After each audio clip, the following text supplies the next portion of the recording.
ರಾಜ್ಯದ ರೈತ ಬಾಂಧವರಿಗೆ ನಮಸ್ಕಾರ. ರೈತ ಸಮುದಾಯಕ್ಕೆ ಇವತ್ತಿನ ಈ ಒಂದು ವಿಡಿಯೋದಲ್ಲಿ ಮತ್ತೊಂದು ಪ್ರಮುಖವಾದ ಸುದ್ದಿ ಸಿಗಲಿದೆ. ಹೌದು, PM ಕಿಸಾನ್ ಸಮ್ಮಾನ್ ನಿಧಿ ಯೋಜನೆಯ 16ನೇ ಕಂತು ರೈತರ ಖಾತೆಗೆ ಯಾವಾಗ ತಲುಪಲಿದೆ ಎಂಬ ಸುದ್ದಿಯೊಂದನ್ನು ನೋಡೋಣ ಬನ್ನಿ. ಹೊಸ ವರ್ಷಕ್ಕೆ ಕೇಂದ್ರ ಸರ್ಕಾರದಿಂದ ರೈತರಿಗೆ ಬಂಪರ್ ಗುಡ್ ನ್ಯೂಸ್ ಸಿಗುವ ಸಾಧ್ಯತೆಯೂ ಕೂಡ ಇದೆ.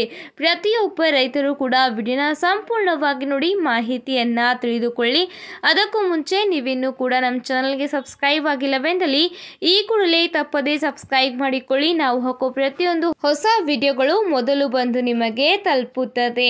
2023 ನವೆಂಬರ್ 26ರಂದು ರೈತರ ಬ್ಯಾಂಕ್ ಖಾತೆಗೆ ಕೇಂದ್ರ ಸರ್ಕಾರದ 15ನೇ ಕಂತು ಜಮೆಯಾಗಿತ್ತು. ಇದೀಗ 16ನೇ ಕಂತು ಯಾವಾಗ ಜಮೆಯಾಗಲಿದೆ ಎಂಬುದು ರೈತರ ಪ್ರಶ್ನೆಯಾಗಿದೆ. ಪ್ರತಿ 4 ತಿಂಗಳಿಗೊಮ್ಮೆ ರೈತನ ಬ್ಯಾಂಕ್ ಖಾತೆಗೆ ಮೊತ್ತ ಜಮೆಯಾಗುತ್ತದೆ. ಪ್ರಸ್ತುತ 2023 ಹಾಗೂ 24ನೇ ಸಾಲಿನ ಆರ್ಥಿಕ ವರ್ಷದ ಮೊದಲನೇ ಕಂತನ್ನ ಕೇಂದ್ರ ಸರ್ಕಾರ ತಲುಪಿಸಿತ್ತು. ಹೌದು, ಆಗಸ್ಟ್ ತಿಂಗಳಿನಲ್ಲಿ ಕೇಂದ್ರ ಸರ್ಕಾರ ಮೊದಲನೇ ಕಂತನ್ನ ತಲುಪಿಸಿತ್ತು. 2ನೇ ಕಂತಿನ ಹಣವನ್ನ ನವೆಂಬರ್ನಲ್ಲಿ ತಲುಪಿಸಿತ್ತು.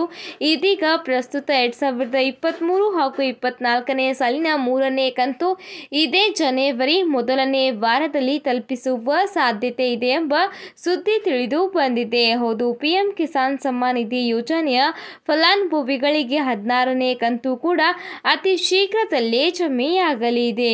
ಈ ಒಂದು ಯೋಜನೆಯಡಿಯಲ್ಲಿ ಕೋಟ್ಯಾಂತರ ಫಲಾನುಭವಿಗಳು ಇದು ಲಾಭವನ್ನು ಪಡೆದುಕೊಳ್ಳುತ್ತಿದ್ದಾರೆ. ಹೌದು, ವರ್ಷಕ್ಕೆ ತಪ್ಪದೆ ಕೇಂದ್ರ ಸರ್ಕಾರ ಅರ್ಹ ಫಲಾನುಭವಿಗಳಿಗೆ 6,000 ರೂಪಾಯಿ ಮೊತ್ತವನ್ನು ನೀಡುತ್ತಿದೆ.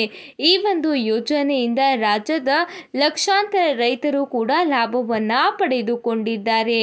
ಇನ್ನು ಹಲವು ರೈತರು ಕೇಂದ್ರ ಮತ್ತು ರಾಜ್ಯ ಸರ್ಕಾರದ ಲಾಭವನ್ನು ಪಡೆದುಕೊಳ್ಳುತ್ತಿದ್ದಾರೆ. ಹೌದು, ಬೇರೆ ಬೇರೆ ರಾಜ್ಯಗಳಲ್ಲಿ ರೈತರು ಕೇಂದ್ರ ಮತ್ತು ರಾಜ್ಯ ಸರ್ಕಾರದಿಂದ PM ಕಿಸಾನ್ ಸಮ್ಮಾನ್ ನಿಧಿ ಯೋಜನೆಯಡಿಯಲ್ಲಿ ವರ್ಷಕ್ಕೆ ಬರೋಬ್ಬರಿ 10 ರಿಂದ 12,000 ರೂಪಾಯಿ ಮೊತ್ತವನ್ನು ಪಡೆದುಕೊಳ್ಳುತ್ತಿದ್ದಾರೆ. ಆದರೆ CM ಸಿದ್ದರಾಮಯ್ಯನವರು ರಾಜ್ಯ ಸರ್ಕಾರದಿಂದ ಘೋಷಣೆಯಾದ 4,000 ರೂಪಾಯಿ ಹಣವನ್ನು ಕ್ಯಾನ್ಸಲ್ ಮಾಡಿದ್ದಾರೆ.